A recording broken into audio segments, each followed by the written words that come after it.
હાલો મિત્રો, આવી ગયા છે ઓજત નદી હો. જો ઓજત નદીનો નજારો આ છે ઓજત નદી મિત્રો.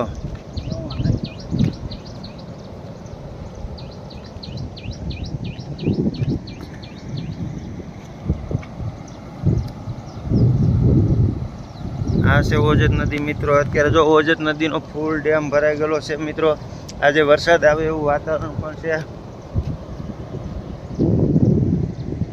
નદીમાં પાણી બે પામ છે મિત્રો. જો નદીની મોજ મિત્રો. આ છે ઓજત નદી મિત્રો. રાયપુર ઓજત નદી મિત્રો. જો ઓજત નદીનો કાંઠો મિત્રો.